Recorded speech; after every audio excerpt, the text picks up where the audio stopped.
नमस्कार, मैं नेहा और आप देख रहे हैं उत्तर बंगाल और सिक्किम का number 1 leading news channel SK live. आपका समय, आपकी खबर। और इस वक्त हम लोग उत्तर बंगाल मेडिकल कॉलेज व अस्पताल में मौजूद हैं और इस वक्त हमारे साथ जुड़े हुए हैं यहाँ के डीन ऑफ स्टूडेंट अफेयर्स के सर हैं जी, संदीप सेनगुप्ता जी। इनसे भी बातचीत करेंगे, हम जानेंगे। कल की बात है कि कल सिक्किम राज्य से पहले भी और जहाँ से भी हो रही है रिपोर्ट स्वाब टेस्ट के लिए वो उत्तर बंगाल मेडिकल कॉलेज में आ रही है। तो सिक्किम से भी वहाँ के एक पोर्टल में ही ऐसा न्यूज़ आया है कि वहाँ से कुछ सैंपल्स जो यहाँ पर आ रही है और यहाँ पर उत्तर बंगाल मेडिकल कॉलेज वो उसे अभी एक्सेप्ट नहीं कर पा रही है।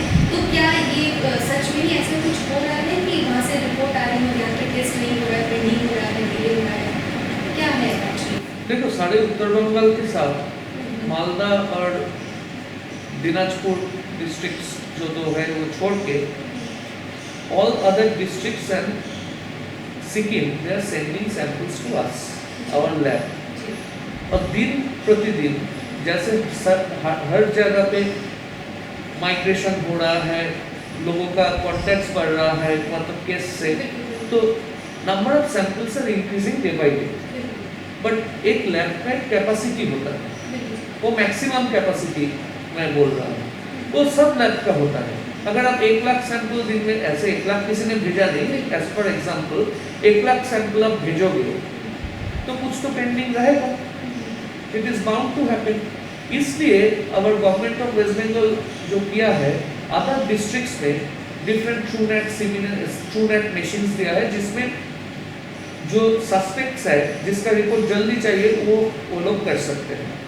ठीक है, तो जैसे शुरू में उत्तर बंगाल मेडिकल कॉलेज में लैब नहीं था, नाइसेट में था, कलकत्ता में 1-2 जगह पे था, उसके बाद उत्तर बंगाल मेडिकल कॉलेज में सेटअप हुआ, उसके बाद मालदा में सेटअप हुआ, हो सकता है दूसरा मेडिकल कॉलेज में भी इसके बाद सेटअप हो, और डिफरेंट जगह में अलीपुरद्वार हो, जलपाईगुड़ी, वहाँ पे ट्रूनेट मशीन की वजह से टेस्ट हो रहा है। तो सिक्किम का कुछ पेंडिंग रह सकता है जो क्लियर होगा, ऐसा बात नहीं है। उनका इतना दिन से टेस्टिंग हो रहा है, they should not be agitated, we are helping them।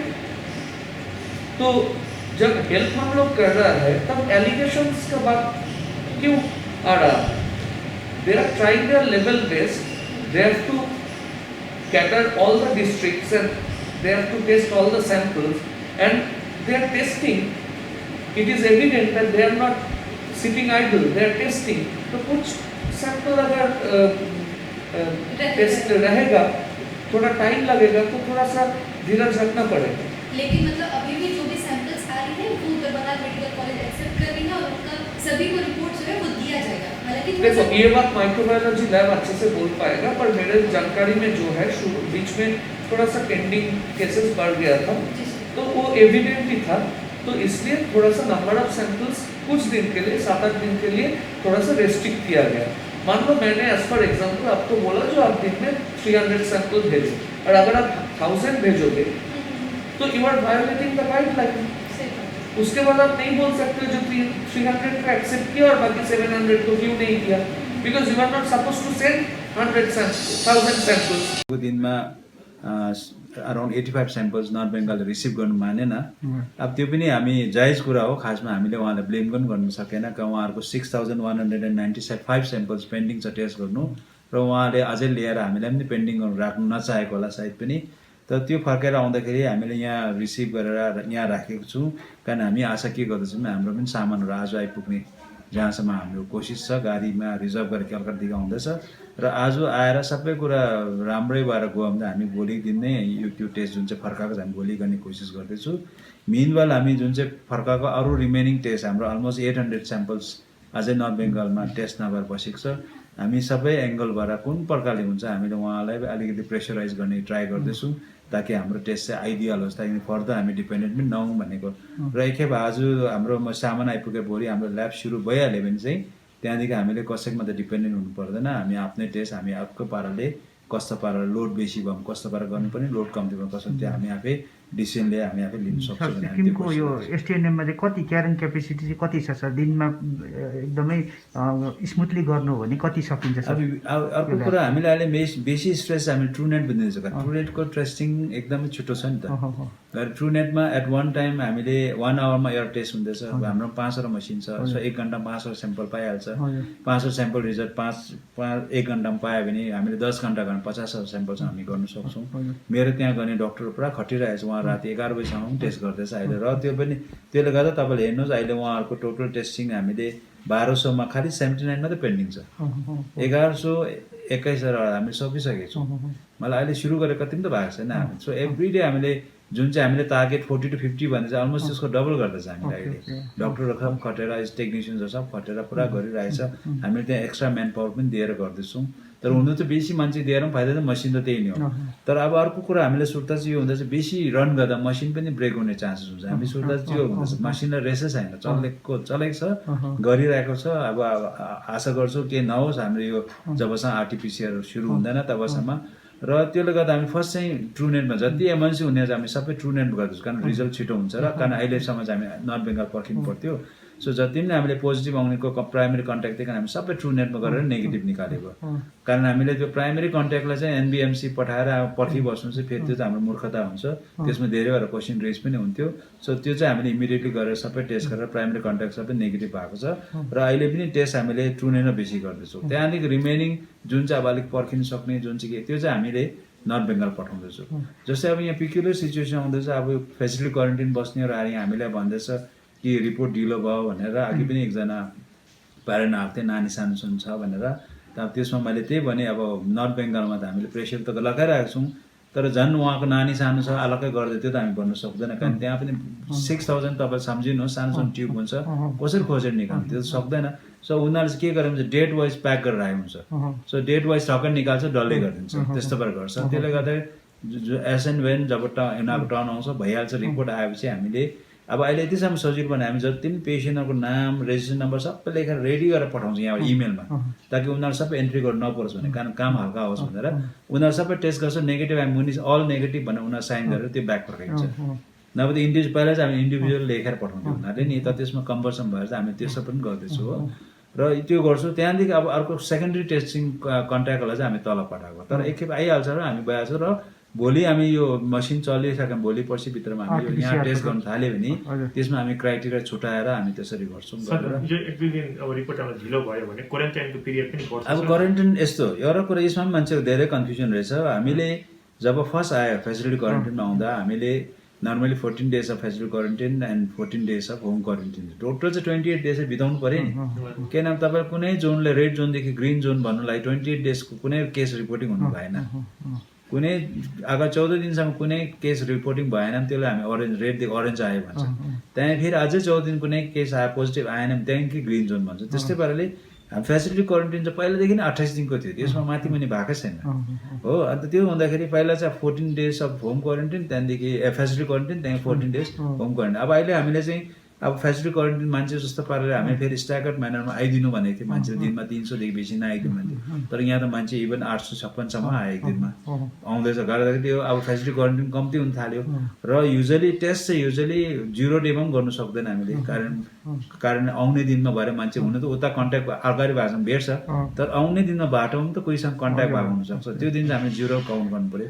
र त्यो भएर आएपछि त्यही कारण हामी 5 days बादमा हामी सबै टेस्टिङ गरेको चाहिँ हामीले गरेर 15 सपोज 5th डेमा टेस्ट गर्यो, 7th डेमा रिपोर्ट हामीले छुट्टी गऱ्यो भने चाहिँ उहाँहरू चाहिँ गएर 3 हप्ता चाहिँ बस्नु पऱ्यो नि चाहिँ, कारण 4 हप्ता हो नि त टोटल।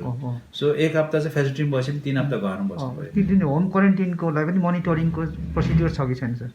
छ नि, उहाँहरू बाहिर घुम्नु भएन, फेसिलिटी गर्नु गाइडलाइन अलगै छ। उहाँहरू टोइलेट सेम युज गर्नु भएन, अगर टोइलेट पनि सेम युज गर्नु पऱ्यो, एभ्री टोइलेट युज गर्नु सेनिटाइज गर्नु पऱ्यो, सफा त्यस्तो हुनु पऱ्यो। अन्त घरमा पनि अरूसँग कन्ट्याक्टमा आउनु भएन होला, त्यस्तो छ त्यो फेसिलिटी। सर एउटा जुन पोजिटिभ केस छ सिक्किममा है, उसको रिकभरिङ हिस्ट्री कस्तो छ, के हुँदैछ सर, उसको अहिले अवस्था कस्तो छ? यसमा इम्पोर्टेन्ट म चाहिँ त्यही गर्नु, यसमा चाहिँ म टोटली अब अघि मैले भने पाराले त्यो यो चाहिँ म गभर्मेन्टलाई पनि एकदमै क्रेडिट दिन चाहन्छु, हामी डिपार्टमेन्टलाई पनि क्रेडिट दिन चाहन्छु। कारण या र गभर्मेन्टले क्रेडिट किन दिन चाहन्छ भने सबैजनाले फेसिलिटी क्वारेन्टाइन राखेर गर्दा एक खेप मात्रै सिम्पटम आएको त्यो भाइले फिभर एन्ड चिल्स आएको बित्तिकै हाम्रो राबङ्लाको डक्टरहरू गएर हेरेर इमिडिएट रम्फू सिफ्ट गरेर नाम्चीबाट यहाँ सिफ्ट गरेर हामीले इमिडिएटली टेस्ट गरेर डिटेक्ट पनि भइहाल्यो। यो भाइ चाहिँ अगर घरतिर गएर बसेको मान्छेले यहाँ ज्वरो आउँदा त प्यारासिटामोल खाएर बसिहाल्थ्यो, त्यो भएको चाहिँ मान्छे मिस हुन्थ्यो। यो मिस भएको चाहिँ घरमा गएर कोसँग घरको फ्यामिलीसँग कन्ट्याक्ट हुन्थ्यो, घरको फ्यामिली फेरि बाहिर गएर कोसँग कन्ट्याक्ट अझै बेसी हुन्छ। त्यो चाहिँ कम्युनिटी कन्ट्याक्ट हुँदा त्यो हामीलाई ट्रेसिङ गर्नु साह्रो पर्थ्यो। तर अब यो भाइ चाहिँ हामीले फेसिलिटी क्वारेन्टाइनमा राखेर गर्दाखेरि उसको कन्ट्याक्ट हामीले याद थियो कहाँ कहाँ छ, त्यसको गाडी रेकर्ड सब थियो। सो इमिडिएटली हामीले सबलाई पिक गरेर सबलाई हामी जो प्राइमेरी कन्ट्याक्ट छ सबै गान्तोकमा टेस्ट गरेर सबै नेगेटिभ पाइहाल्यो। त्यहाँदेखि सेकेन्डरी कन्ट्याक्ट जुन चाहिँ सेकेन्डरी कन्ट्याक्ट्सहरू छ उनीहरूको चाहिँ हामीले तल नर्थ बेङ्गल पठाएको छ, त्यसको चाहिँ अहिलेसम्म रिपोर्ट आएको छैन। प्राइमेरी कन्ट्याक्ट सब नेगेटिभ छ। कोभिड वार्डमा सारिसकेपछिको रिकभरी र अहिले त्यो भाइ त्यो दिनमा चाहिँ फिभर एन्ड चिल्स आयो, त्यहाँदेखि अहिलेसम्म एकखेप पनि फिभर पनि आएको छैन, चिल्स पनि छैन, पेसेन्ट एकदम कम्फर्टेबल छ। अन्त तर अब हामीले प्रोटोकल अनुसार उहाँलाई राख्नु पऱ्यो 14 डेजसम्म। 14 डेजमा हामी उहाँलाई फेरि 24 आवर्समा 2टा टेस्ट गर्नु पऱ्यो, नेगेटिभ आएर चाहिँ छुट्टी गर्छ। सर अर्को एउटा कुरा चाहिँ एसटिएनएम हस्पिटललाई कम्प्लिट कोभिड हस्पिटल गरेर चाहिँ मणिपालमा रस भयो, मणिपालमा पेसेन्ट पठाएको यो पनि यस्तो यो तपाईँले यो केस फर्स्ट हामीले डिटेक्ट गरेर स्याटरडे हो, अहिले तपाईँले प्रेस कन्फरेन्स गरेको स्याटरडे हामीले प्रेस कन्फरेन्स गरेर बेलुका डिक्लेयर गरेँ। सन्डे मर्निङ 10 बजी हाम्रो मिनिस्टर साहबले खासमा प्रिन्सिपल सेक्रेटरीले चेक गर्ने हो थियो, तर मिनिस्टरलाई साहब पनि इन्ट्रेस्ट देखाउनु भयो, यो त अब गभर्मेन्ट डिसिसन चाहिन्छ भनेर। अन्त मिनिस्टर साहब पनि आउनु भएर मिनिस्टर साहबले चेयर गरेको मिटिङ भयो। मिटिङ हुँदाखेरि त्यसमा हामी एसटिएनएमको डक्टरसँग बोलाएको थियो। उहाँले पनि भने अब चाहिँ अब कोभिड पोजिटिभ आएपछि चाहिँ अब हामीले अरू पेसेन्ट ट्रिटमेन्ट गर्न साह्रो हुन्छ भन्दाखेरि त्यही दिन नै यहाँ मिटिङ सबै सरकारी डिसिसन भयो, हामी भएन पनि रुटिन केस चाहिँ अब मणिपालमा गरौँ भनेर। त्यहाँदेखि गएर हामी सिएमसँग पनि हामी सिएम साहबसँग पनि भेटेर कुरा गर्दा उहाँले पनि एकदम ठिक हो भन्नुभयो। त्यहाँदेखि चाहिँ हाम्रो मिनिस्टर साहब र हाम्रो प्रिन्सिपल सेक्रेटरी साहब जानु भएर त्यहाँदेखि हाम्रो भिसी मणिपालको भिसी र सुप्रिमसँग कुरा भएर चाहिँ अब चाहिँ हाम्रो रुटिन केसेसहरू भयो, इमर्जेन्सी केसेस अपरेसन गर्नुपर्ने सबै मणिपालमा जाने भयो। उहाँलाई चाहिँ हामी एमएमजेआर के अनुसारै हामीले उहाँको रिएम्बर्सन गर्ने भएको छ। र त्यहाँदेखि अर्को कुरा चाहिँ हाम्रो ओपिडिजहरू चाहिँ अलिअलि यहाँ एसटिएनएममा पनि चल्छ, तर अरू इन्डोर पेसेन्ट्स र सर्जरीहरू सबै तल गर्ने भएको छ। अहिले चाहिँ भनेपछि जो पेसेन्ट आउँछ जुन एसटिएनएममा सुविधा पाउँछ त्यो सुविधा मणिपालले तल दिन्छ, नयाँ एडमिसन चाहिँ हुँदैन। अन्त अर्को कुरा हामीले उहाँलाई यो पनि भन्यो उहाँले कोभिडको लागि वार्ड राखेको छ कि मैले त्यो त राख्नु जरुरत छैन, कारण गान्तोकमा उहाँ चाहिँ मणिपाल चाहिँ नन कोभिड हस्पिटल भयो, एसटिएनएम चाहिँ कोभिड हस्पिटल भयो, त्यस्तो पाराले मिलायो। सर एउटा कन्फ्युजन छ कि सर यो जुन चाहिँ अथोरिटी डिसीको थ्रु हामीलाई डाटा आउँछ र हेल्थ डिपार्टमेन्टको डाटा आउँछ त्यसमा मिसम्याच छ पुरा सर कि यसमा अलिकति कन्फ्युजन के भन्दैछ कोही बेला अस्ति नै एउटा जस्तै अराउन्ड 3000 को छ सर। अनि त्यसमा अब अलिकति के हुँदैछ भने अब उहाँले कुन प्रकारले लिँदै होला त्यो हामीले याद छैन। जस्तो पहिला डाटामा पुरा प्रब्लम थियो, त्यसमा सेल्फ क्वारेन्टाइन भन्ने उहाँले थप्नु भएको थियो। हाम्रो हेल्थमा चाहिँ होम क्वारेन्टाइन र इन्स्टिट्युसन क्वारेन्टाइन मात्रै थियो, तर यहाँ डिस्ट्रिक्ट एडमिनिस्ट्रेसन उहाँले सेल्फ क्वारेन्टाइन भन्ने निकाल्यो, त्यसमा धेरैवटा कन्फ्युजन भयो। अहिले पनि त्यसमा के डिस्क्रिपेन्सी छ त्यस्तै कहीँ के छ त्यो चाहिँ अलिक सर्ट आउट गर्नुपर्छ हामीले। आपके विजुअल एडवर्टीजमेंट के लिए एसके लाइव ही बेस्ट ऑप्शन है। एसके लाइव का इस क्षेत्र में 24 घंटा टेलीविजन, एंड्रॉयड ऐप और वेबसाइट पर प्रसारण होता है। सोशल मीडिया पर भी हम उपलब्ध हैं। हमारी व्यूवरशिप 9 लाख से अधिक है। सिक्किम, हैथवे और NXT डिजिटल पर, दार्जिलिंग और कालिम्पोंग में दोनों हैथवे और CCN सेटअप बॉक्स पर, क्लामपुर से लेके मैनागुड़ी हैथवे पर, सिटी केबल पर सिलीगुड़ी और आसपास, नक्सलबाड़ी से पानी टंकी तक NXT डिजिटल में। तो सोचिए नहीं, कॉल करें 7908554308।